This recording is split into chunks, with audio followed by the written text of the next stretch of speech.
Cheche Books. Okay.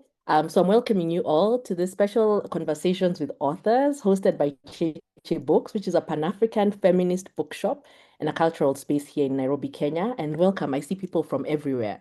And today's conversation is with the legendary Nana Darkoa Sekyiamah. Who is Nana Darkoa Sekyiamah? Most of you might know her from Sex Lives of African Women, but Nana has been in the scene for a long time. So, Nana is a groundbreaking voice and advocate for African and Afro descendant women's experiences of sex, sexuality, and pleasure. Sex Lives of African Women, I'm sure everyone has read it, and soon we'll be discussing her new book. So, I hope you have your copies or you'll get them soon. And Sex Lives of African Women was an instant classic, lauded by Publishers Weekly as an astonishing report on the quest for sexual liberation and named the best book of the year by The Economist.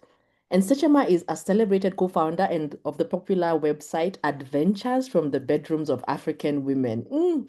I know if you guys remember it. Yeah, that was the beginning of it. That was the first thing on the scene of its type at the time. She's a renowned podcaster, a festival co-curator, and the co-founder of the Institute of Journalism and Social Change. And her transformative work has earned her international recognition, including a spot on BBC's 100 Inspirational and Influential Women list and New Africa magazine's list of 100 inspirational Africans. Nana, welcome. Thank you so much, my sister. It's so good to be here. Hey. Hi. Oh, so nice to have you. I'm sure everyone you're interviewing right now is saying we're your biggest fans. But Kenya, I know it has a special place in your heart, yeah? Absolute special place in my heart. You guys need to find me a Kenyan bae. That's the only thing you're not doing. So I can get that Kenyan citizenship and be like officially, a Kenyan bae. So this is my assignment to you all. Everyone, you got the assignment. So, first question. From sex lives of African women to now seeking sexual freedom. Tell us a bit about it, the journey. Like why these two particular books? Okay, so for folks who read The Sex Lives of African Women, the book was divided into three sections. One of the sections was called Freedom. And I felt like there were some particular people I interviewed who, for me, really signified freedom. I felt like they were free in their bodies, free in their minds. They were having incredible sex. And I was just like, I want everybody else, including myself, to be like these unicorns who seem to have cracked the secret code. And so I felt like I wanted my next book to be one that, in a sense, could be a sort of guidepost and an inspiration for people who wanted themselves to go on a sexual freedom journey. And for me, I want to go on a sexual freedom journey. I consider myself to be on that road, right? I haven't yet arrived. I also don't feel like there's an ultimate destination. And so I started to think about how can we all find sexual freedom? And then thinking about that, I was like, we never start from nothing, right? We know we stand on the shoulders of giants. We know our ancestors have a lot of wisdom that we've lost that we need to go back to. And so the concept of Sankofa was in my mind, which means it comes from Akan philosophy. It means go back and get it. But it does not mean go back and get everything from the past wholesale. It means look at your past, look at the things that are good about the past, and bring that into your current and into the future. And so I started to think about a lot of rites and rituals that Africans have and had. And I wanted to re-examine those rites and rituals and look at how we can make them relevant for who we are today. I think a lot of our rites and rituals were incredible in some ways, some of them or some aspects of them not so much. But again, if you're looking at it with a lens of Sankofa, you don't take everything. You take what is good and you leave what is not so good. And that's how like seeking sexual freedom came to be. I've realized that a lot of my inspiration comes from speaking to people, comes from interviewing people. I feel like that's very much in the tradition of being an African storyteller because our histories are passed down, right? Like we know, like especially women have always passed down stories. And so for me, there's something very powerful about continuing in that tradition and listen to people's stories, especially a lot of our stories are not documented, right? So sometimes what's for me like a really important source of knowledge is a story that somebody's great grandmother told them. I interviewed my grand aunt who was over 100 years and she died. her stories are not documented in the book. They are preserved in my memory. I'm trying to document some of them in written form, but long answer to say this is how seeking sexual freedom came to be. I love that. And I love the part on Sankofa. And just for the people who are on the call, I want us to jump into because how you wrote this book, Nan, I was reading and I was smiling, laughing. There were parts I was crying, and I know I was sending you so many voice notes. So I want everyone to read this book because then you have to have discussions on it. But take us to there's this part where you talk about the market, the in Accra, where you went to the Sun Trade Beads market. And I would love to hear it. If you want, you can tell it as it is, or you can read what you have on page 52 and parts of page 53. I just thought it was such a beautiful decoration. And you can even start with the part that has the churai, page 52. Okay, Above, page 52. Above my bed, right? Is that the bed that you're talking about? Okay. Let me clear my throat so I can give you my best reading voice. Above my bed, hanging low on a curtain rail, are two rows of heavy silvery colored beads. They are fair, the type of beads colloquially known among francophones as casse-cuillère or ball breakers. In Senegal, they are referred to locally in Wolof as toti kor. This is because during pain, they can be used to stimulate the man pleasurably or to cause pain. On my dressing table, I keep a jeweled black jar filled with Fiore, a rich, soft charcoal-like incense designed to burn on an open coal fire. I bought these items from Mben Laube, a Senegalese woman's doctor. Mben told me about the different types of waist beads women in her country wear.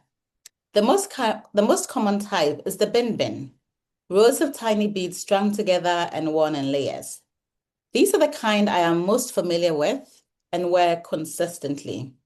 They are relatively no fuss, and unless you're wearing really low-cut jeans or some similar outfit, no one needs to know that you have them on. I think of them as your basic starter kit in the waist beads department. But there is a whole universe of beads and a world of stories that can be told through the trade of these items. Waist beads have evolved over time, and whereas in the past our ancestors traditionally made beads using whichever materials they had to hand, including wood and seeds, a lot of waist beads today are made from crystal. One of my favorite places to shop in Accra is Sun Trade Beads in the Salam Down neighborhood of the capital. It is co-owned by Katie Toda Dagadu, a Hungarian woman who has been a resident in the country for 50 years. When she moved to Ghana for love, Katie also fell for the rich culture associated with the world of beads and has spent the subsequent decades learning everything she could about the varieties and uses of these decorative objects.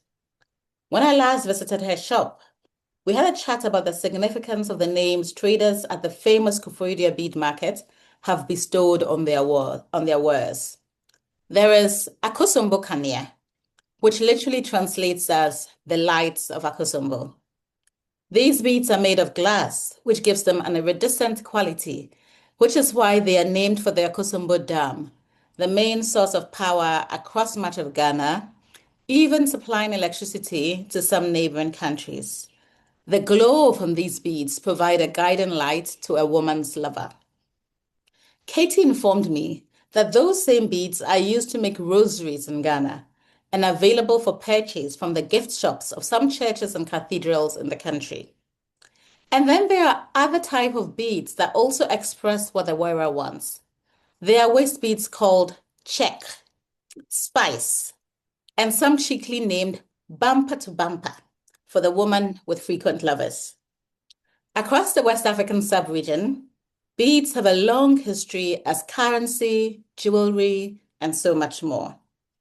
In the pre-colonial and colonial era, women used beads to secure cloths worn as undergarments, but their popularity faded in the 20th century because they were portrayed by the colonialists as primitive. Today, they are considered valuable and are items that mothers pass down from generation to generation. Beads can be a part of a woman's dowry, for instance, a precious commodity that belongs just to her and her future daughters. I love that. Thank you so much. And even the next sentence, which is beads are an essential tool in the Senegalese woman's sexual armory. Woo! Just sounds And you back. have experience from Senegal, so can you verify what I am saying? This is like I also a can validation verify. workshop. I can verify that Senegalese women's sexual armory has many things there, including the beads, like the beans, the churai, the everything. Yes. Well, yes, is our yeah. But I also love because when thinking of Sankofa, a lot of times some of these products are marketed as this is something you do for men, and we're Hmm. military men. So I love how I'd love to hear more of it from you. Like, what does it actually do for the woman to, adorn yourself in this way? So we're taking out the men of we're wearing these things for the men, we're doing this. What does it do for the women having on those beads and such items? Yeah, I think it can be incredible for a woman's own sense of like sexiness, you know? Like I love to wear waist beads. There's something that just feels very nice looking at myself, checking myself out in the mirror with my beads, having sometimes a hint of the beads like show. You just know there's something more exciting underneath. Like how a woman I spoke to in Senegal said, there's something when you know there's something underneath, but you can't really quite see. And then my friend Noni, who I traveled to Tanzania with, she had a session with a woman, as somewhere woman's, she also sort of teaches women like how to be like sexy and incredible in the bedroom. And one of the tips she gave her is that when you're having sex, right, just like rub your beads against yourself, like just rub them, roll them up and down. And I had never thought of that. So like you can also use beads for like sensual play, whether you're by yourself or with a lover. Oh, I love Or that. with lovers, plural. Um, whether it's your bumper to bumper or the check beads. Yes. And Nicole, so Sankofa is a word, an Akan word, and it literally translates as go back and take it, right? Um, but then sort of the fuller meaning, it implies that you should never abandon your past fully. There'll be things in your past that are really useful, and it's wise to go back and take something valuable from your past to bring it into your present and your future. I love that. And just switching gears, another thing that I learned that I thought was so interesting from your work was just how much gender fluidity, identity, this static idea that we have about it from, I guess, colonial viewpoints and Abrahamic religions wasn't the norm. So I'd love to hear, in your own words, just from some of the experiences you talk about in Zimbabwe, Namibia, Benin, Senegal, Nigeria, just some of these examples where you looked and said, we weren't, there's a common one to say where it's humans, I mean, Africans are not homophobic. Like homophobia is what is an African. Absolutely. That's something I firmly believe, right? And African cultures and traditions are diverse. So of course, it's not the same everywhere, but there's so many African languages where, for example, you don't have gendered pronouns, right? Like there are actually no pronouns, like they literally don't exist. If you also look at many, many African traditional religions, there are multiple gods and goddesses, but they're really spirits that take different forms. So these forms sometimes the same spirit or deity takes a male form, and other times it takes a female form, right? And for me, that's really revealing because if our deities cannot be contained in one physical form, then why should be the human beings, right? The human beings that in a sense are part of an expression of them, why should they be contained? If you look at some of our traditional dances, for example, we have the Bamaya dance in Ghana. I'm not even sure why that's the case, but then you always have men dressing up as women, to dance. Mm. Um, I spoke to a woman called Nakashwa, who's from Namibia, and she was telling me how in the past, amongst her people, the Ovambo, midwives, when they delivered children, could always tell if the child they had delivered was basically gay. And if the child was gay, there was a community of, in a sense, gay spiritual leaders, right? And the child would be given to them to raise. And those leaders had a role in preparing men, presumably straight men, for battle. And part of the preparation was literally to have sex with these spiritual leaders. And if you had sex with them and you were still straight, then you could go to battle. like I said, not all aspects of the tradition make sense. But again, what that speaks to me about is some like a role for people who were seen as queer or non-normative in the society, which like we don't have today. And instead we have like the political elite telling us homosexuality is an African. In Kenya, right? You guys should know this. Many communities actually had documented examples of woman to woman marriage. You know, again, if today politicians will tell us we want to legislate against people of the same gender marrying, but how come like in the 80s, as recently as the 80s, we have documented stories of women marrying women according to traditional rites and rituals. It's not like going to a church, right? According to traditional norms. So we have documentation of that in like Nigeria and South Africa. Yeah. Oh no, sorry, they were not children at Yanu. Not the children. The men going into the battle would sleep with their spiritual leaders. To confirm if they're straight, and then they Part of go the to. preparation, apparently. Yeah. Yeah, I love that. There's this particular scene I want you to talk about when you're in Benin and there's a spiritual ceremony that was happening, and then the Ah, man yes. who that part stuck with me so much. I want even Yes. tell us in your own words. Yes. Okay. So I guess one of the like for me, like most significant journeys I did as part of my research for this book was traveling to Benin. And the Mm. reason I traveled to Benin is because I have long had a fear of African traditional religions, right? I'm sure some folks here might identify with that. You know, part of being raised Christian is like you are taught to hate your own religion. You are taught to fear your own religion. It's evil, it's demonic. So even though I don't really consider myself a Christian, I still have that fear, right? And that was really brought home to me when I traveled to Benin in 2016 and I went with some friends to witness a Shango ceremony. It was scary. I just wanted to leave. And so as part of this book, I thought I need to conquer that fear. I thought I had to go back to Brazil. That was initially my plan, right? To go back to Brazil, to go back by year. Chile's far. And I was super busy and I was really like stressed. And then I met this woman called Olivia Shola, a trans woman from Benin. And I interviewed her. And one of the things she said to me was that trans women, you know, in Benin worship Mame Water, right? Because yeah, somehow they feel a connection to her. And she was speaking to me about how voodoo accepts trans women. And I was like, oh wow, okay. And then Benin is close to Ghana. I'm like, wait, who am I planning to like travel halfway across the world to Brazil when Benin is right here? So I went to Benin. And when I went to Benin, I went to two convents. That's what they call the sort of they call them convents, right? Where you have a community of people practicing voodoo. Um, and one of the things I witnessed was two people dancing, one of whom is somebody I would say is a man, right? And I was told that he's actually the wife of the voodoo. The voodoo chose him to be his wife. And when the voodoo chooses you to be your wife, to be the voodoo's wife, it doesn't matter whether you're a man, you know, you will start to present as feminine, you dress as a woman, you dance like women do. So again, this sort of gender fluidity that you see based on spirituality, I thought was really interesting. There was also an academic from Zimbabwe that I met, funny enough, in Senegal. Um, I think that's Dr. Moyo. I'm not remembering 100%, but I think his name is Dr. Moyo.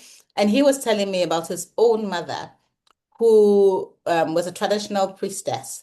And when like she would fall into trance, she would change genders and everybody will call her Kulu, which means grandfather, in recognition of her altered gender state. And again, I just felt like there is really something about our religions and our spiritualities where people can change gender and have permission to change gender. Yeah, I love that. Other aha moments, and I'm trying to make sure I save time. So if it feels like we're moving through many topics, because I want to really Don't save time worry. when we get to the end. Another topic that I thought was so well captured was, when you're talking about seeking sexual freedom, somehow we don't necessarily think of older women as that market. Like we have an idea of how society kind of, and you say it very well, society fears old women. Once you're an old woman, it's kind of like you mention it really well. I think I'll just read quickly on page 65 where you say, it's as if society fears old women. It's as if society does not know what to do with elderly women who can no longer perform the labor of childbearing and rearing. It's as if society fears women who have baggy skin and wizened bodies. Why do we fear old women? Why don't we see them as a source of power and wisdom? And what happened to the reverence Africans traditionally held for old women? Then there's an expression you say, which is in Akan language, which means we're going to consult the old woman. And this saying was invoked when people needed to take a minute to reflect or seek wisdom before making a big decision. So this part, it really stuck with me because I've been noticing, maybe now I'm an old woman, I'm 41. So maybe now as an old woman, you kind of start Yeah, noticing. not. But you're starting to think of growing older, right? And how society will perceive you, which I think happens in the 40s a lot. Yes.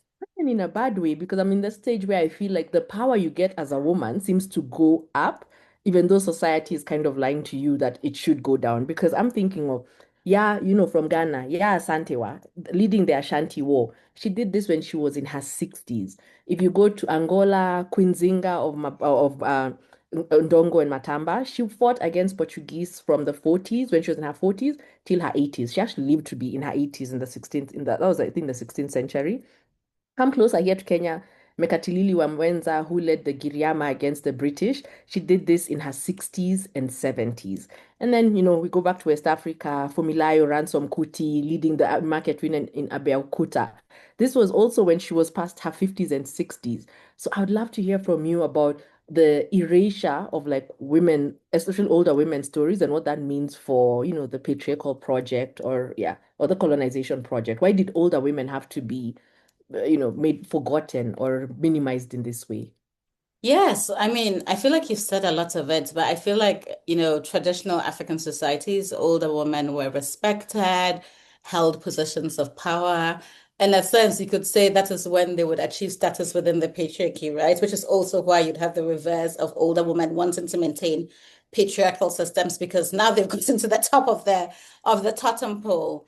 Apologies if you can hear like lots of like puppies. I have 5 puppies now. My dog Oh, recently gave birth, so if you can hear the puppies, that's what that background noise is.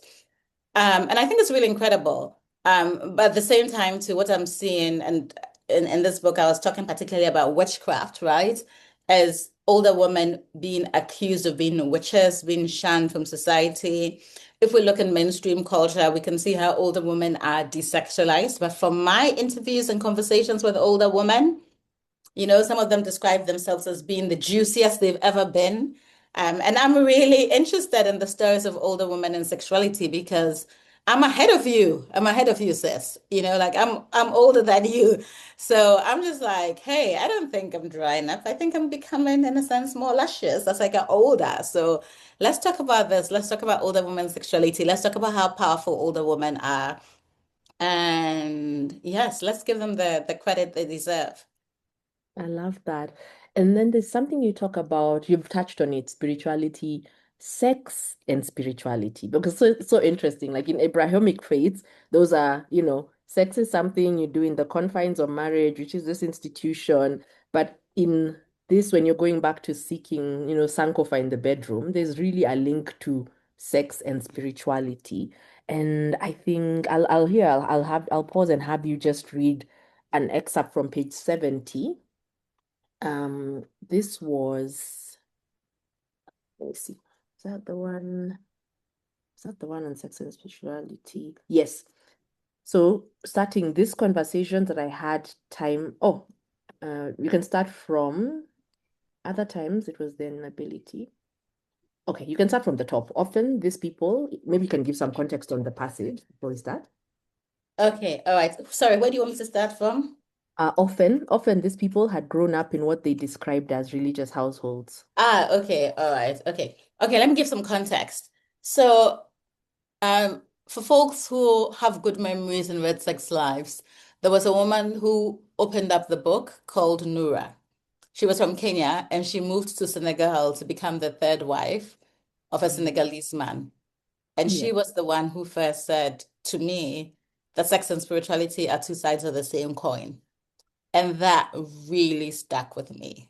That really stayed with me. I was like, oh, wow, you know? And that was something that I realized as I interviewed more and more women, that for a lot of deeply spiritual women, having sex was almost like a kind of intimate communion. It was also a way to, in a sense, ascend spirituality. Like, it was also a way to tap into their power And it made all of the sense in the world to me. And I was just like, oh my gosh, I wish I had that, right? I wish like sex to me was almost like communion with the Holy Spirit, you know? And so yeah, I started to think a lot more about it, and I felt like I could really see it, and people who felt sexually free, that they also had a deep sense of spirituality. And it wasn't necessarily about having a particular faith. But I have to say, most of the time, they did not consider themselves Christian. They were either like people who practiced traditional African religions, some of them were Muslim, and they felt this connection between sex and spirituality that really resonated with me. So I wanted to reflect on that a bit more in this book. So let me read from the bits that you pointed out.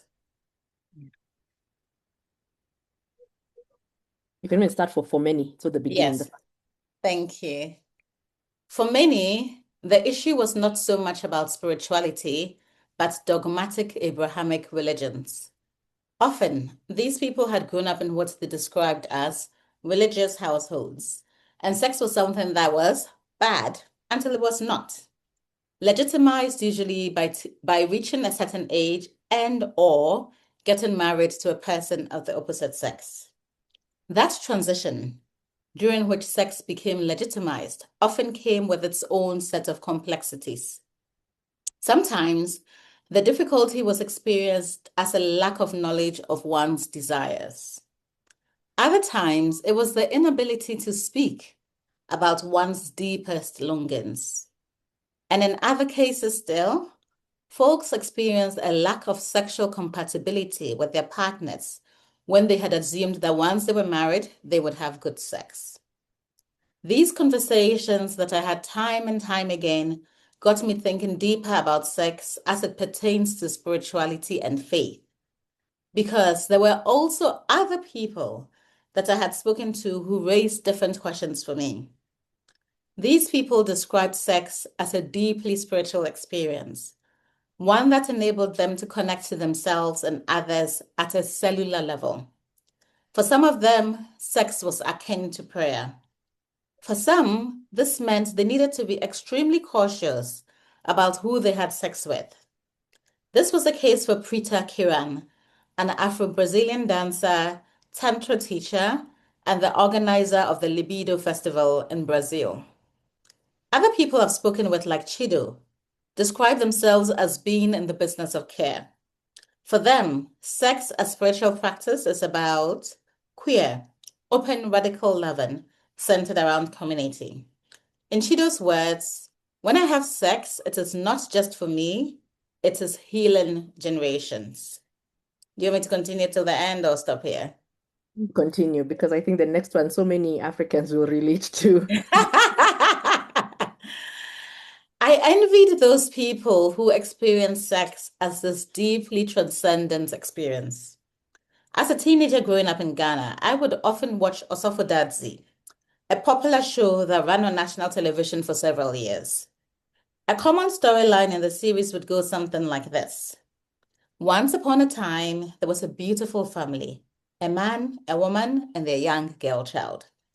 This girl child would start acting up, being rude to her parents. Her mum would spend a lot of time reprimanding the young girl who would not listen to her wise words of advice and start running around with the most notorious boy in her school or neighborhood. Inevitably, she would fall pregnant and drop out of school. Her parents would be ashamed because of the disgrace the young girl had brought on the family name and kick her out of the home. The young girl would be forced to raise her child alone in misery and without the support of her community or adequate financial resources. The show would always end with a mournful song. Obra, obra, obra, obra. Obra means life choices. And the clear moral of the story was that girls who do not listen to their parents and run around with boys will have their lives destroyed. As if the message wasn't already clear, the Osofo, the pastor, who was always a character on the show, would come on at the end of the episode and facing the camera full on, moralize about the point of that particular episode. At that juncture, my mom would say something along the lines of, see, that is what happens when you mess around with boys. although I had an idea of what messing around was, I wasn't totally clear on the mechanics. At what point while messing around did one become pregnant? I felt terrified about what would happen to me if I fell pregnant. And when I missed my period shortly after I started menstruating, I was convinced my worst fears had come true. Never mind that I hadn't yet engaged in penetrative sex. Thank you, Nana. I love this one so much. And if you can just reflect on a bit on your journey from being this teenager watching Osofo Dadzi to now being, as you say, the fairy godmother of African women's sex lives. How how did this transition happen? Okay, so can I just say that my friend Aisha Hawinata, who is such an incredible writer, I'm sure some of you have read her work, and if you haven't, please find her work. She, I asked her to blurb this book, and that's what she wrote. She wrote, Nana Darkoa is officially our pleasure fairy godmother. And I was like, oh, I love this. I'm going to start calling myself this. And then I started a newsletter this year. So again, if you're not following me on Substack and you like Substack, follow me there. And I decided to name it African Pleasure Fairy Godmother. And I like it as a moniker. So I think I'm going to keep at it. But how did I go from being a little girl who was watching a bra and was fearful that she was pregnant, even though she had not had sex? Um, I think I think first of all, like as a little girl, I was always questioning. I was not that child who just accepted anything and everything she was told. I was quite cheeky. I would speak back. I would ask questions I didn't understand. I feel like I always had this resistant quality within me, right? Like I'll be in my room reading my book. I just loved to read. I would get lost in books. And then my mom would call me to come and help in the kitchen. And I'm like, no, I'm reading. That was me as a child. And I didn't really change. And then at the age of 19, I got into feminist theory and I started reading people like Bell Hooks and Alice Walker and Michelle Wallace. And I would say they sort of sparked a flame within me. So then that I started questioning everything. The things I felt were unfair as a child, being asked to help in the kitchen, but my brother wasn't being asked to help. I was like, oh, so this is what is going on. There's a system that says boys do this, girls do this. No, I'm going to resist that. And then I was 19, so I started to think a lot more about sex. Believe it or not, I hadn't actually had like sex, right? I didn't have sex until just before my 23rd birthday. I was a late bloomer. Everybody was supposedly banging, except me. My mom definitely succeeded in putting the fear of God in me. But then I started to reflect on my own experiences, and I went to a Catholic girls' boarding school, and I kissed girls, we fingered each other, we touched each other. And so I was like, wait, what does that mean? Does that mean I'm lesbian? Does that mean I'm bisexual? I never really thought about all of those kind of things, but that was when I started questioning. But clearly I didn't question deep enough because I got married very early to the first guy I had consensual penetrative sex with. And then a couple of years into the marriage, I was like, oh my God, what have I done? Like, is this it for the rest of my life? Like, am I now stuck with this one person? And I didn't want to be. So I left. I left my marriage. And then I came to Ghana. I turned 30 in Ghana. And by then I had freed my mind. I was just like, I don't care. I don't care if people call me a slut. Like, I am going to experiment. And that started, my 30s were my whole phase. So lots of fun. And part of that was like writing and thinking, which is how Adventures got started and starting adventures and realizing how freaky you all are as African women is what got me to write The Sex Lives of African Women, which is also what got me to write Seeking Sexual Freedom. So that's the journey in a nutshell. Love it. I think you give women an opportunity because as you said, I think African women are very freaky, but everyone is also so undercover because of our society.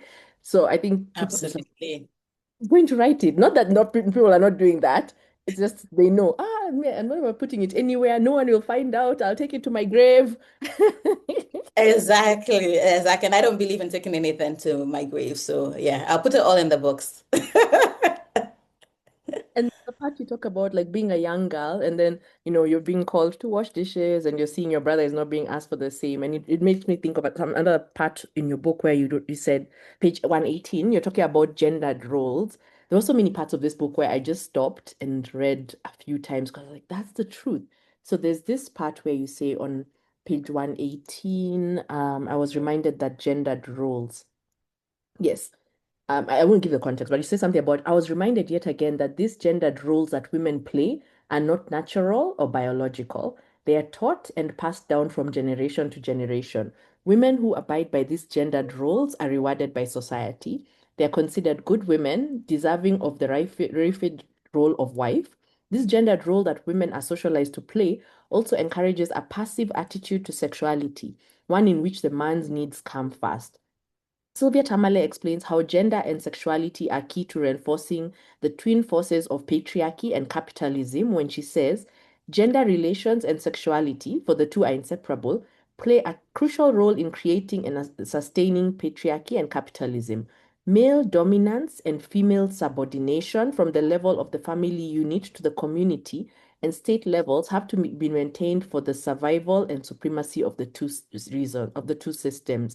This is the reason why I think that for women to be truly free, they need to break away from the patriarchal rules that govern women's sexualities, that say only some women are deserving of lifelong partnership because they are willing to be subservient to the needs of men and to be of service to them. Ooh, a wholesome one. I would love your reflections on that. First of So, all, can I just say how much I deeply appreciate the close reading you've done of this text? Thank you. Like, you're literally like a dream reader and a dream facilitator for any writer to be in conversation with. So I just want to acknowledge that. Thank you. Reflection. So I was inspired to, okay, so first of all, I feel like other feminist women would maybe resonate with this, right? Where as feminist women, we have like sometimes we have like male lovers or boyfriends who seem to be enraptured with us, seem to be like enraptured with our minds, seem to really be into us, but then they don't want to commit to like marrying us. And even though like marriage may not be our goal because we're feminist women and we don't see that as the be all and end all, it somehow still hurts when you feel like you're not being chosen in spite of this person really claiming to love you, right? And then later you see the kind of woman they marry and you're like, oh, you're not as radical as you were pretending to be. You're not as, you're not as progressive as you claim to be. Like deep down, you're looking for like a fairly traditional submissive wife. That was what inspired this, basically. actually, That kind of reflection. for that one, I love it. For that one, I'll ask you to give the context because I feel like I was there in that room. I was there in that room where, one is being the good girl, you're just being the observant girl and saying, "Whoo, I'm lucky I didn't end up in this situation." I mean, for me, it's just fascinating to watch, it's fascinating to watch. And at the same time, too, like, I get why for some women that's the role they've chosen to play. Like more power to them, right? Like I guess it depends what you want.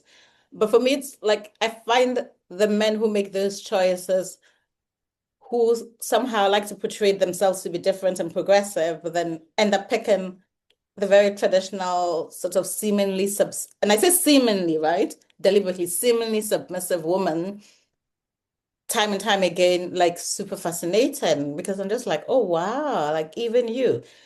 So obviously all these people are real people. Like I anonymize them, but also it's not hard for people who know us to guess who they are. So I had a chat with this friend of mine, this ex-lover of mine. I told him what I'd written and read it to him. And he was like, yep, you're right, and he was actually like I hope if I have a daughter, I hope to raise her differently. But yeah, this is me. Like I have to admit it. So that was also interesting. Yeah. I love that scene because without spoilers, but when he's sitting with you and then with his current fiance, and then his current fiance old. He might look progressive, but he's very much a traditional man and has all this expectations of you and how she was laughing about it. And you're looking at her thinking, oh, okay, that would have been me dealing with this guy who Oh, that would have never been me. That's the whole point, right? Like that would have never been me. Like one, that wouldn't be me playing that kind of role. But then also I would have never been chosen because that is not me, right? yeah. Yeah. So that's quite freeing. And as we're talking about decolonization, there's another part where you talk about decolonizing beauty ideals. Mm. I would love, I think the main part I was thinking of was page 115 and 116, where you're reflecting on growing up and how who you thought was beautiful, what you thought was beauty. If you can read us just the part that starts with when my mother was a child. Okay. When my mother was a child, she fell ill, and a small cut was made just above her cheekbone, into which a herbal remedy was rubbed. That wound became a scar that I consider a quintessential part of my mom's beauty. When I was young, I did not think of her as beautiful. People often say she looks like Whoopi Goldberg, and at the time, I did not think of the dark-skinned, dreadlocked African American actress as beautiful. Now I can see clearly how my understanding of beauty had been shaped by the images I had seen in print and on screen. As a child, I was a huge consumer of the many romance novels that flooded Ghana and many other West African markets. These books projected a particular type of beauty. The heroines were light-skinned, buxom, and had long, flowing hair. I still appreciate a buxom woman today, but my admiration of light skin and long flowing hair has thankfully faded away, such that today I feel great pride when people tell me that I look like my mother and proudly reply, yes, of course I do. Learning to decolonize our minds and broaden our understanding of beauty is essential to self-love. That builds inner confidence, an essential quality to cultivate while embarking on one's journey to sexual freedom. Thank you. Beautiful. And how did you get to that point? How did you get to that point where you could see the beauty that is you, even though this is not the typical, as you're saying, society shows you a certain type of ideal. And if you don't fall into that ideal, you just kind of say, okay, yes, I guess some people are beautiful, others are smart, others are this. And then there's a point where you say, no, actually, why do you think beauty is, one type? How did you get to that awakening? Was it also part of the sexual freedom journey you've been on? I think that happened over time. And I would say that's like my Pan-Africanist journey, right? Like even getting a sense of a Pan-Africanist identity, like really, really took time. It probably started in the college I went to, where our school motto was knowledge in the service of Africa, so recognize that to be important. But like that didn't happen till sixth form. So that's like 16, 17, 18, getting a sense of like Pan-African identity. And then in my 20s, getting like a bit more convicted in my identity. I think also somehow living abroad can do wonders for that, right? Like you start to appreciate your home, your continent, the longer you're away. And I spent all of my 20s in the UK. And then I started working for African feminist organizations. So I feel like that really helped sharpen my sense of Pan-African identity. And I think also like going natural, cutting off my perm hair, first having a really, really short haircut, shorter than yours, sis, like really, really short haircut, then doing the two-strand twist and then locking my hair. Like, just sort of learning to appreciate what I have naturally. And I don't feel like I have managed to completely do away with like Western standards of beauty. I am constantly like trying to like check my weight. These things that I myself consider anti-feminist that I still do. So not to like present myself as this perfect paragon of, like, I don't know, Pan-Africanist beauty ideals. But I have definitely learned to appreciate the range of black looks and to find that beautiful. And that's also what I'm teaching my daughter. She also has locks, Sometimes she says to me she wants to have long straight hair. I'm like, never. She wants to have braids. I'm like, sorry. And that's because I mean, the funny thing is she's a little she's like a complexion or two lighter than I am. And she was like saying to me, like literally yesterday, Mommy, I want to be black, black, you know? And I feel like I have almost black is beautiful too much to my daughter. Um but I feel like we have to do that in a world where, like the lighter you are, the more beautiful you are considered. We have to really teach children a different way. Yeah. No, think when you know what the certain ideal is, you almost have to lean on the other way to course correct because as your kids watch something, they'll always just be affirmed that, okay, I am not what's beautiful. I don't know, it came up in my mind when you're saying what you tell your daughter, but I tell my daughter she's also dark skinned, and I tell Mm. like, oh, the darker you are, the more the sun loves you. So I told her it just means and Oh, really, really loves you. And I was like, I'm going to make sure I steer. I never want her to think there's something wrong with being. yes. I want her to think of it in a privilege because I know as a privilege, because I know she'll go out into the world, which she'll try I and make know, people think right? of it as a liability. And I want her to always say, Yes. no, the sun loves me more. Yes. No, I love that. Oh, that's really nice. Huh. Yeah, I might adopt that. But except that my daughter feels already like she's not dark enough, like she wants to be blacker. So I think you've done well to decolonize for her the beauty ideals. she's actually like, why are the white people in my class speaking to me? I'm like, no, I'm not saying like don't speak to white people. Like, I think I have gone too far like this, and now I need to try and come like this with her. I love that. And before we open up, because I know people have so many questions. So my last question will be just reflections on how other feminists from different places have really influenced your thinking. Because you mentioned Bell Hooks, lovely, lovely person. Like whenever I read anything by Bell Hooks, I'm like, wow, your mind is blown and really about the intersectionalities and everything. So I'd love to just hear your reflection on how other, amazing feminists throughout the world have really nurtured you and Oh your my love. God, I have so many influences. So, I mean, I started with the African Americans, and I think that's just because they were on my university course. And I started to think of who are the Africans who are also feminists. And one of the first people whose work I rediscovered was Ama Ata Edu from Ghana. She passed a few years ago. But to me, she was like the ultimate because she was also a writer.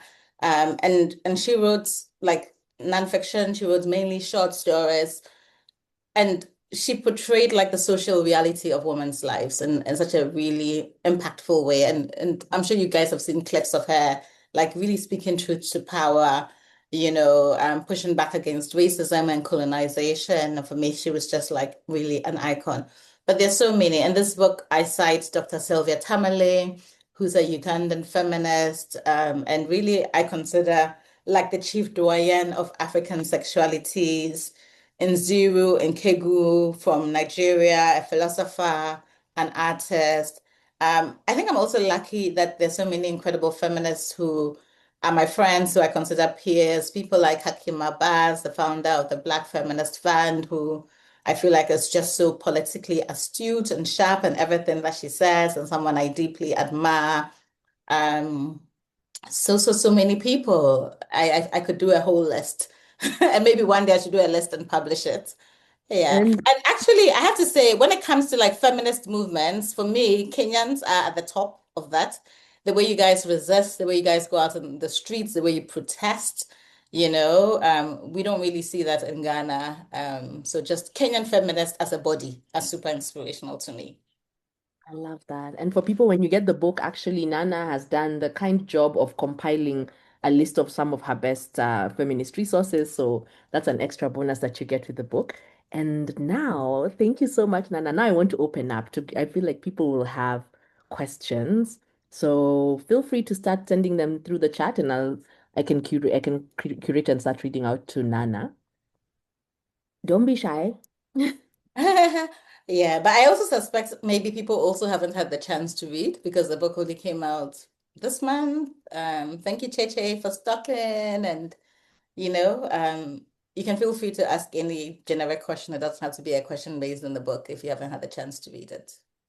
Based on the conversation, it could be based on African sex lives, based on, I don't know, something she's mentioned which has had you reflect, whether it's on beauty standards, whether it's, on gender fluidity or identity. What are some of the surprising things you've learned? So feel free. I would also love to hear comments and thoughts, anything that has come up for folks, through this conversation. So it doesn't have to be a question. Yeah.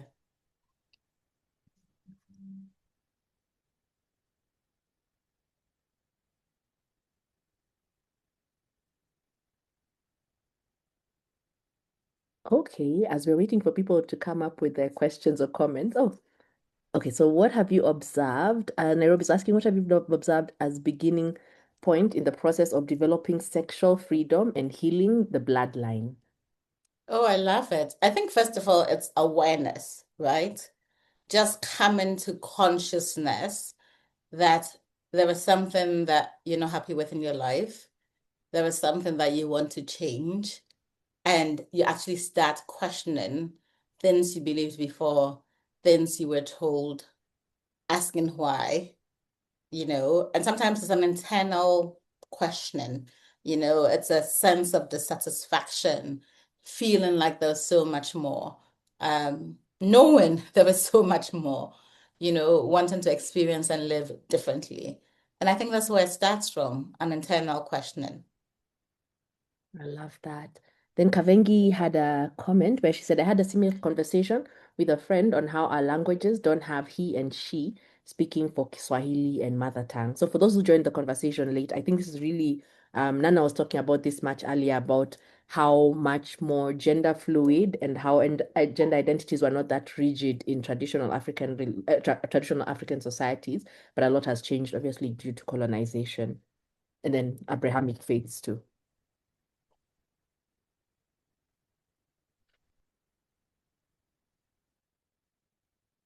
Okay, as I wait for more questions and comments to trickle in, there was one part you mentioned when you're saying how Kenya has had in the past tribes where women could marry women. And I'd always known that, but the part I'd not known was that, so whenever we're told about it, we're told that, oh yeah, it was for inheritance. It was, oh, if a woman was childless, then she could marry a woman to give birth to give birth to her children and so on. But it was when I read this book that I realized that that was also a remix that came from, I don't know, the colonizers and through the patriarchy. Because in your book, you cite studies that show that women also married for pleasure, like romance, love. Some of the women who married in our traditional African, even traditional Kenyan culture was for that. Then it became window dressed as no, no, they just did it for for the bloodline. Yeah, because a lot of the documentation we have were from white anthropologists. So they also read things through their own lens, right? And the study I cited, Warimu and O'Brien, Yeah. they were like they were sharing like what the woman said, right, about their marriages. And you realize that, oh, they're actually saying this marriage provides intimacy, it provides support, it provides love. They didn't ask them if they were sexually active with their wives, so they don't know, you know. But it was clear that it was not just a practical arrangement, it was an arrangement that women had chosen because that's the kind of relationship structure they wanted to be in. Yeah. Nicole has asked a question where I know you have great answers. So Nicole says, I attended a few bridal showers in the past couple of years, and that was the first time I had older women talk about sex. Wondering if there is a traditional version of that, where older women speak about sex openly with younger women. I feel like a lot of that happened in like the ceremonies that people had before marriage, and like the pre-marriage ceremonies. Those are the spaces. Um, but then also, again, you know, even when some of those spaces still exist today, they've become sort of stripped of their radical edge and they're sort of like a lot more conservative and people are given sort of like very sort of basic advice, which is why in Tanzania, for example, one of the women I met, started organizing her own kitchen parties because she was like, when she went to traditional kitchen parties, people were literally teaching young women how to make tea. And she's like, come on now, give them the real tea, not this kind of tea. Yeah. I love that. Then if you can talk also about there's a Senegalese example you have of practices that used to happen and then now they kind of became a bit gentrified or toned down. Mm-hmm. Yeah. Sorry, say that again. Did I miss something? I was reading the question at the same time, so I was a bit distracted. Oh, I was saying there's also an example you give in the book of a Senegalese ceremony that Yes, typically, the hahas. Yeah, yes, hahas. Same thing. Amongst the Wolof, it was a pre-marriage ceremony. They would have the bongo man who's kind of like a rapper. He'd say something. Where do you want your lover to place you? No, where do you want your lover to touch? And then you point to your boob. Where do you want your lover to touch? Then you point to your ass, And this was done like publicly, people of all genders, all ages.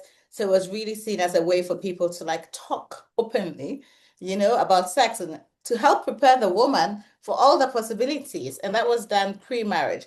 But now, even when it happens after the marriage, when we assume consummation has already taken place. So again, and it's actually been preached against by a lot of the imams. They say, no, this is taboo. And so it's not happening like it used to. And even when it does, a very much toned down version. Cool. Then Tina has a question. Tina asks, could you provide an example of a time you felt sexually free and connected to that in moments where you've realized you're constraining yourself? How have you gotten back into your body? This is such a great question. The moments when I felt sexually free. I mean, we're all adults here. It was probably my first threesome. I Ooh. felt very, very sexually free because I was being loved on by two people. And that was really nice. And it was really fun. And the way it had been set up was kind of like perfect because I didn't know the guy. The woman was a friend of mine, and I just showed up. And it all unfolded like some movie. So that was really nice. And moments where I felt like I'm constraining myself and how I've gotten back in my body. I mean, what I've learned to do is to speak up, which is still really, really hard, to be like, oh, I'm not ready. If maybe like I'm having sex with a guy and he's like ready for penetration and I'm not, just pushing myself. And I have to say, even now, sometimes I feel like I'm pushing myself to just vocalize it, has helped me get back into my body. Thank you for that question, Tina. Thank you. Then Eve says, I've loved seeing and hearing from you again, Nana. Every time I listen to you, I come out of the conversation feeling empowered with more tools to navigate life as a young African woman. There's so much unlearning to do, but I'm excited to explore through books such as yours.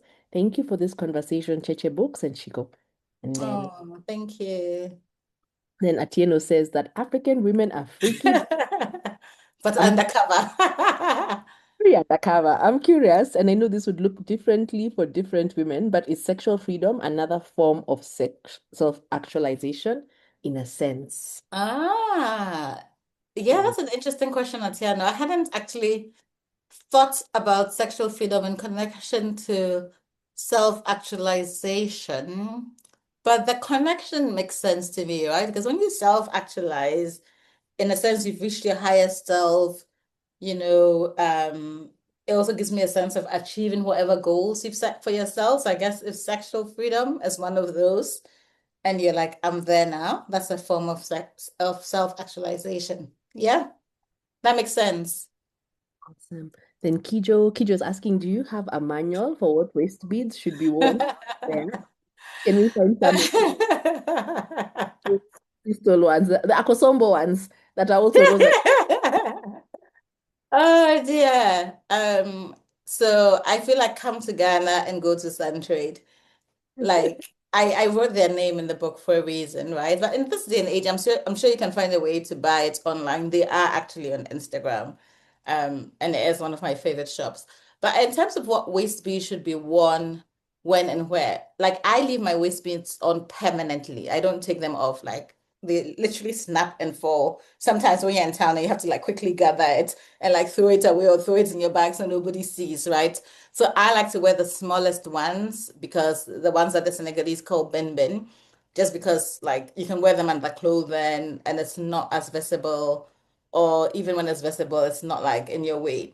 And then the big ball breakers, the ones I bought from Senegal, like they're still hanging above my bed because I feel like the Senegalese, some of them wear them under their gowns because they wear these big flowing gowns. I think if you wore the big flowing gowns and you wore those cascouille, then that would work. And then there's a type I got from Tanzania, which has like, sayings written on it. For me, those feel like ones that are designed to be worn on the outdoors. I'm like, actually, if I'm going on an amazing like beach trip and I'm wearing like a nice swimsuit, I might wear that above. So it's almost like a belt because it looks like a belt. So if I was going to do a manual on waist beads, that is what I would say. And you've given me an idea because I'm always thinking of like content for my Substack. So maybe I'll do a photo shoot wearing different types of waist beads, and providing tips on where you can wear those waist beads to. So thank you for that suggestion, Kijo. Ooh, I love it. And then Oasis asks, what are maybe traditional, sensual, smell, touch, texture ways that allow you to have more embodied experiences to come back to yourself sexually? The idea of sex and spirituality being of the same is fascinating and allows us to see sex as ritual, which needs practice to mark it or make it special. Thank you for this special conversation. Oh, thank you, thank you, thank you, Oasis. So in terms of traditional sensual ways that allow you to have a more embodied experience, I'm actually now thinking of the work of people like Tapiwa and Chido.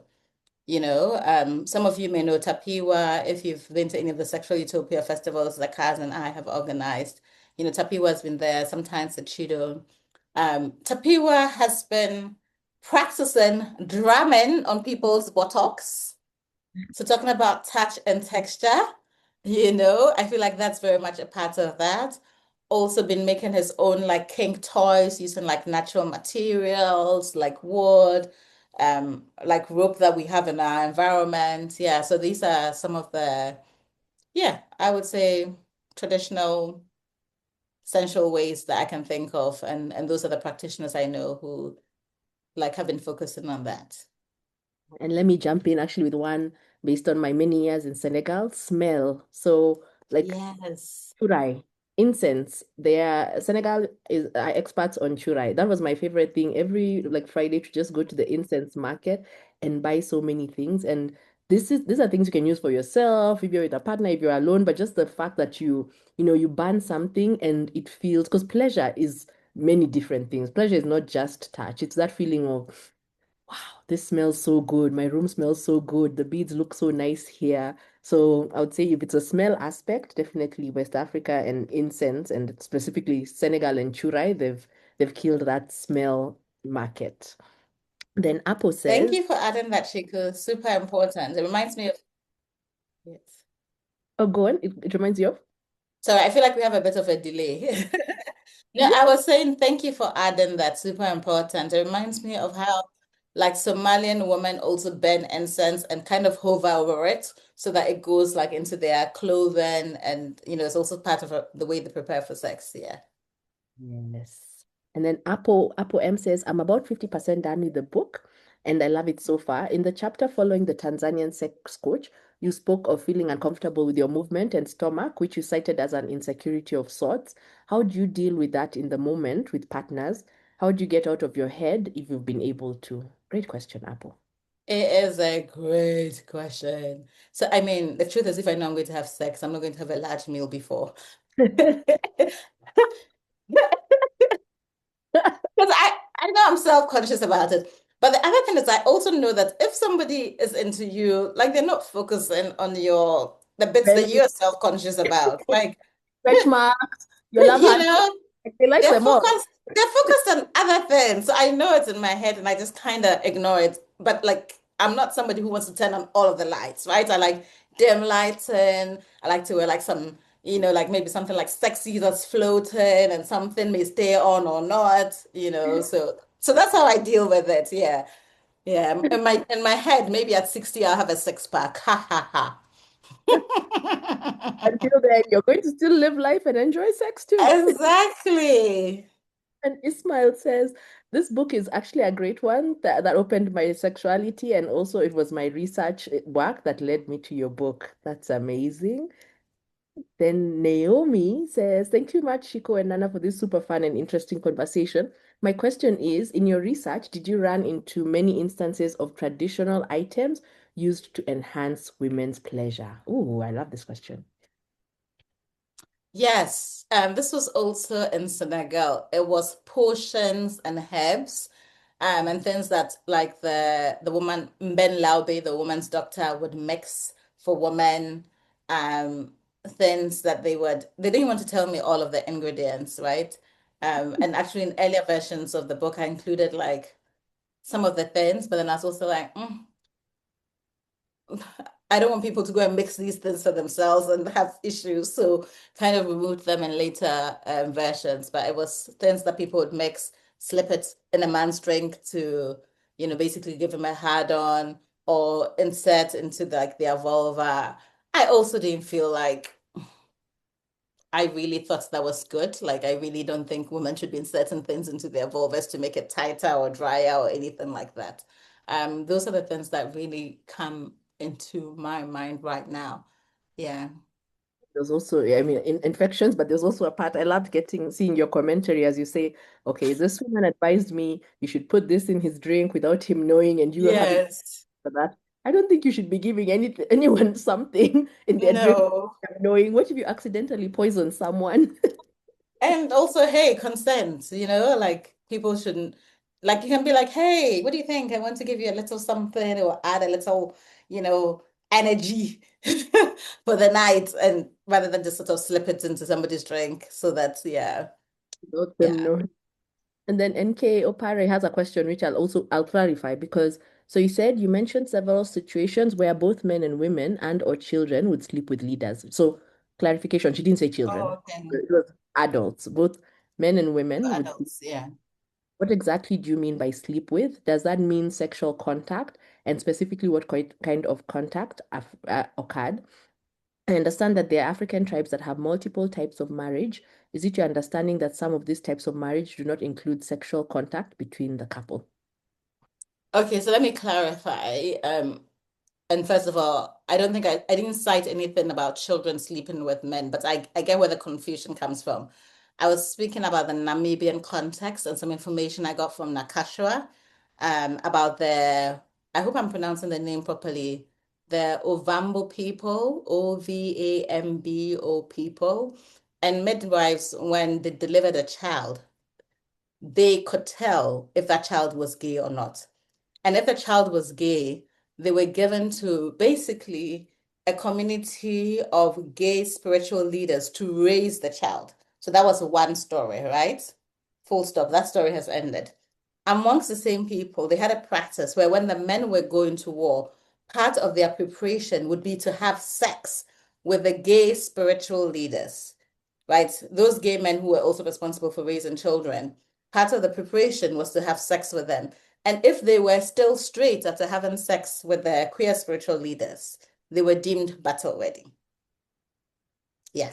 So that's it. So that I hope that answers the first part of the question. So by sleep with, I did mean sex. Yeah, and there are different types of relationship structures on the continent. I didn't document all of them. I guess the one that's most famously known is polyamory, one man, several wives. There is also woman to woman marriage. Um, then there are also like the ways in which people raise families in Ghana. I didn't speak about this in the book, but in Ghana, amongst the Ghans, for example, you normally have three generations of women living together, say a grandmother, a mother, and a girl child. That's like a very sort of normal way in which people raise a family.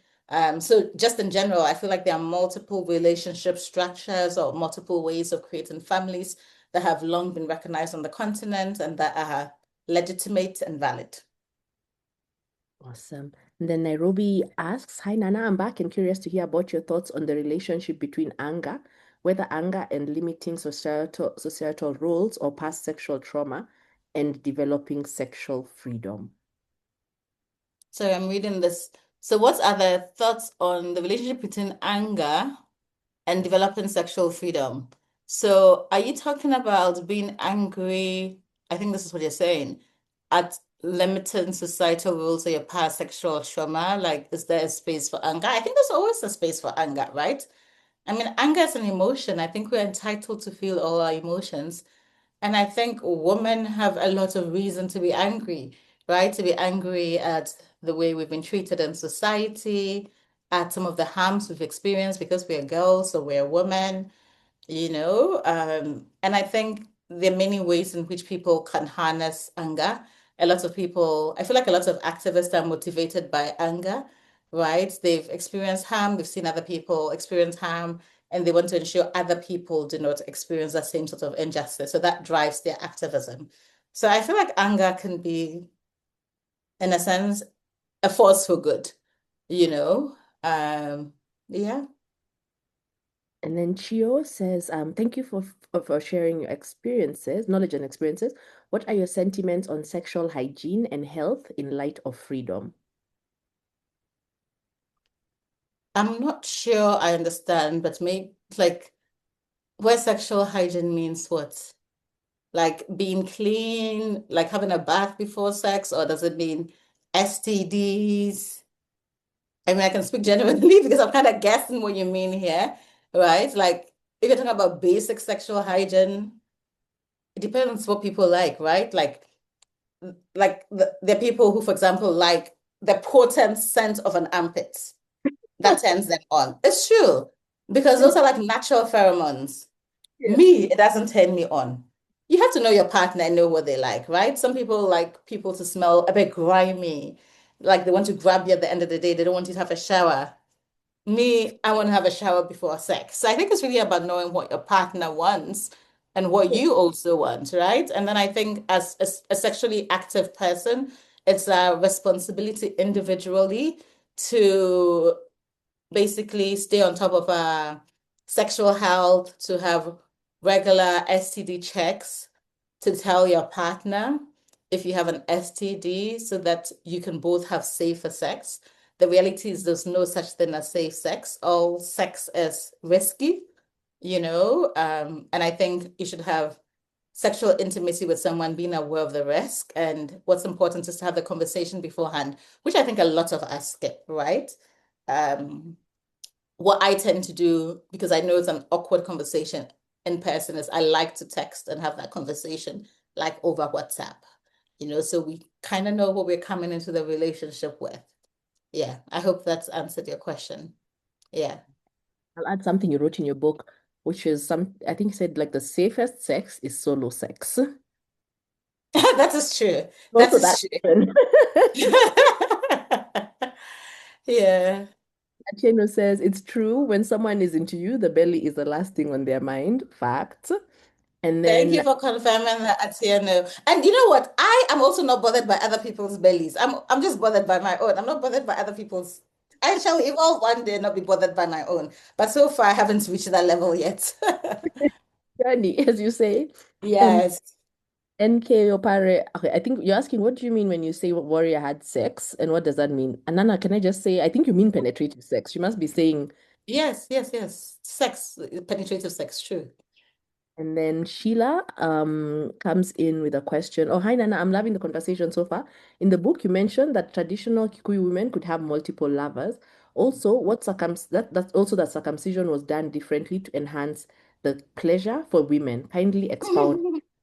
Okay, so this was again something that somebody told me, right? Like I've said, that I consider that passing down of knowledge and the storytelling that people get from older women to be a valid source of knowledge because we're Africans and this is how we pass on knowledge. So one of my Kenyan friends, Noni, told me about when she found out about like some of the culture in Tanzania because she spent some time in Tanzania and she came back to Kenya, because she's Kikuyu, she wanted to find out about her own traditions.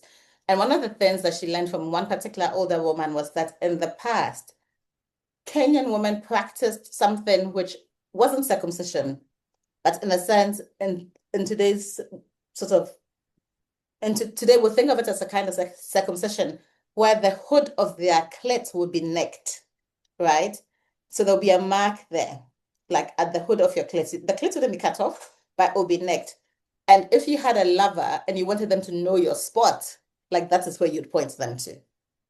So it was a way to, in a sense, something that you could show your lover, like this is the spot. Yeah. Which is because they also talk about labia pulling. Maybe mention, or you can talk about labia pulling for anyone who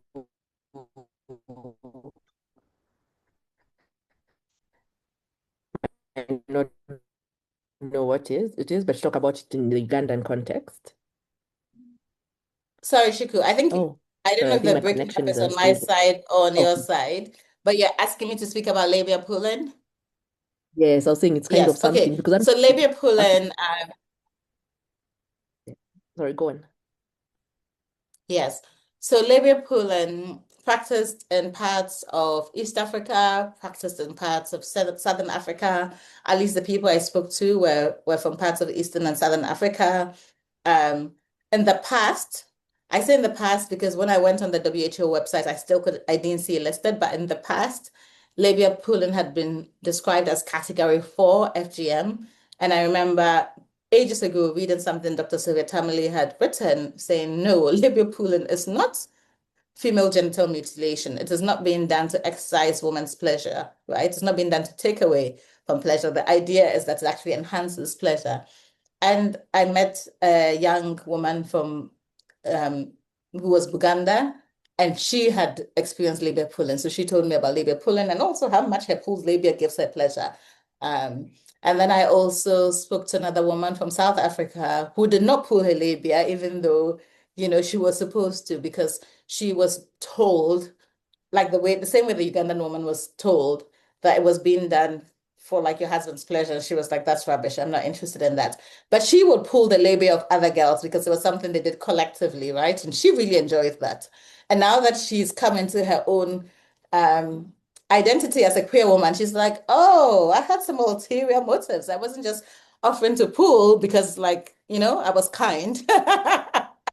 But she spoke about how incredible it was at that age, becoming really familiar with what like the female anatomy looked like, and which I thought was incredible because how many, women who don't have this, who don't grow up with this culture of pulling their labia have no idea what their genitalia looks like. I think it's like incredible from that perspective, right? Girls have been encouraged to touch themselves.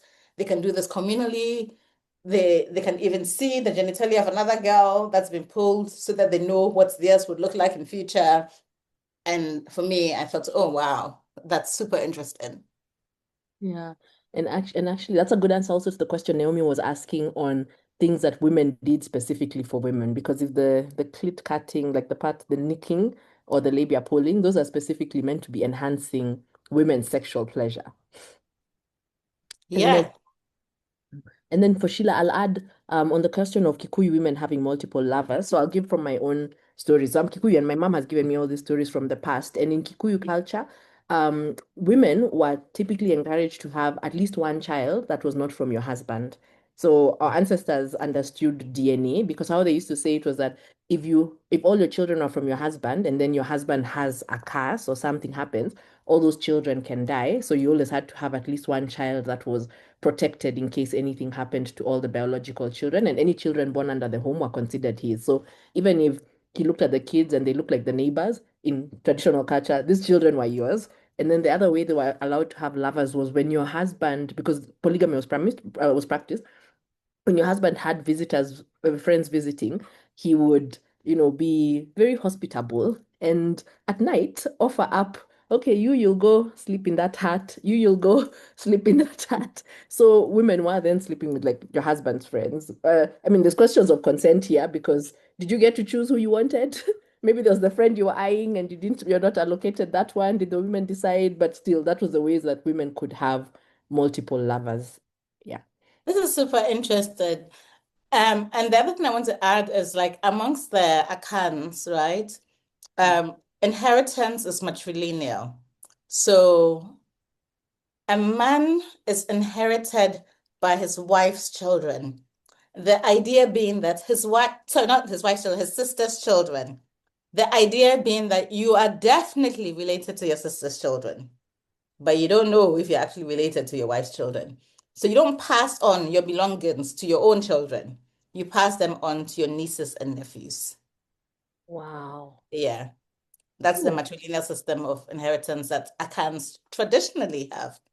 Hmm. For, like it's not said, nobody's saying the wife is cheating, but it's like, we're not passing it on to our wife's children. Very sure all of them are Your from him. children, your children who inherit you are your nieces and nephews because those you are definitely related to by blood. That is fascinating. Then Nicole says, love that we're able to have these kinds of conversations. What a privilege. Thank you, Nana and Shiko. Thank you. And then Kijo comments and says, yes, indeed. So amazing to hear different experiences and thoughts around our sexuality. Awesome. And then Atieno says, we are all adults here, but this is the first conversation I'm having where the parts of the female anatomy don't have monikers. It's new and also freeing. And maybe that goes to the language we use to talk about ourselves and genitalia. Any comments, Nana? Just that somehow I got a mouthful of ice. Yeah, I really believe that we should like teach children the proper names for their different body parts, right? Like if you cannot name your body parts, how can you own it, right? How can you say when somebody does something that's harmful, that touches a part of your body that they shouldn't have? So I think it's super, super, super, super important to like just name our bodies as they are, our vulvas, our clitoris, our penises, not wee wee thing, not, whatever. Like, let's just call it what it is. I love it.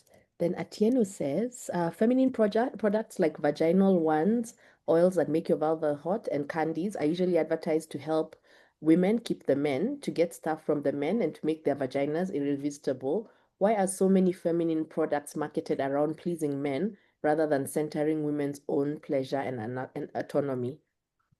Ask again, right? I would say capitalism is interested in feeding women's insecurity by making us think we're not perfect and we always need to buy things to be better and to appeal to men.